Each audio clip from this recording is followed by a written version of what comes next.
আমাদের শাস্ত্রে ভগবানের এমন সেবার কথা লেখা আছে যেখানে প্রকট সেবা বা বাইরের সেবার থেকে সেই সেবার গুরুত্ব ও ফল তাড়াতাড়ি পাওয়া যায় এবং অনেক বেশি। আজ শুনবো সেই সেবার কথা। এই সেবায় সবথেকে প্রয়োজনীয় জিনিস হলো প্রেমা ভক্তি। মনের প্রগাঢ় প্রেম চাই ঠাকুরের প্রতি ভক্তির সাথে। মনে মনেই এই সেবায় ঠাকুরকে স্মরণ করা যায়, মনে মনেই তাকে আসনে বসানো যায়, তাকে স্নান করানো যায়, সাজানো যায়, ভোগ গ্রহণ করানো যায়। শুধু শর্ত হলো অবিচল অবিরল প্রেমা ভক্তি চাই ঠাকুরের প্রতি। এটাকে মানসিক সেবা বলে।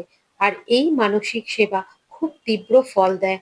মানসিক সেবার যে ফল আছে সেটা শাস্ত্রতে উল্লেখ আছে। মহর্ষি বেদব্যাসের দ্বারা ব্রহ্ম বৈবর্ত অষ্টাদশ পুরাণে একটা কথা আছে এই মানসিক সেবা সংক্রান্ত। এক ব্রাহ্মণ ছিল, তিনি অত্যন্ত নির্ধন ছিলেন। ঠাকুরের সেবা করার জন্য তার কাছে কোনো সামগ্রী ধন কিছুই ছিল না। সে একজন সাধুর কাছ থেকে শুনেছিল মানসিক পূজার কথা।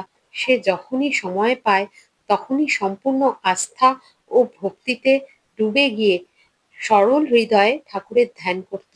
ঠাকুরের রূপ ধ্যান করে ঠাকুরকে সামনে বসিয়ে ঠাকুরকে স্নান করিয়ে সুন্দর জামা পরাচ্ছে, ভোগ গ্রহণ করাচ্ছে, মালা পরাচ্ছে, এই সব কিছু সে ধ্যানের মধ্যে রোজ মানসিকভাবে মনে মনে ভাবত। এইভাবে অনেক বছর পেরিয়ে যায়।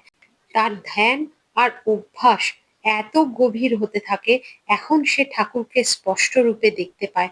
ঠাকুরের বসা, তাকে সুন্দর করে সাজিয়ে দেওয়া, ভোগ অর্পণ করা সব প্রত্যক্ষ দেখতে পায়। আর ঠাকুরও সানন্দে সব গ্রহণ করে, সে সেটা বোঝে। প্রত্যেক দিন বিভিন্ন রকমের ভোগ সে নিজের হাতে রান্না করে ধ্যানে ঠাকুরকে অর্পণ করে। সেই রকমই একদিন সে ধ্যানে বসে ভেবেছে যে আজকে ঠাকুরকে সে পায়েস অর্পণ করবে। সেই মতো ধ্যানেই চাল, দুধ, বাদাম, কেশর, চিনি দিয়ে পায়েস তৈরি হওয়ার পর তার মনে হলো যে ঠাকুরকে নিবেদন করব, পায়েস যদি অত্যন্ত গরম থাকে ঠাকুরের জিভ পুড়ে যাবে। সেই ভেবে সে তার একটা আঙুল পায়েসে ডোবায়। শ্রীনারায়ণ ভাবলেন ভক্তের সাথে মজা করা যাক। বাস্তবেই ভক্তের আঙুল পুড়ে গেল। এবার যেই আঙুল পুড়ে গেল তার ধ্যান ভঙ্গ হলো, আর সে চোখ খুলে দেখে সত্যি সত্যি তার আঙুল পুড়ে গেছে।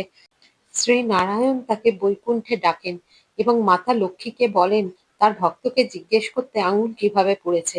এই কথা শেখায় সরল চিত্তে সংশয়হীন হয়ে দৃঢ়তার সঙ্গে মানসিক পূজা করলে তীব্রতার সাথে প্রেম বাড়ে, আমাদের মনের অ্যাটাচমেন্ট ভগবানের সাথে তৈরি হয়ে যায়। এটা মনোময়ী প্রতিমার প্রভাব।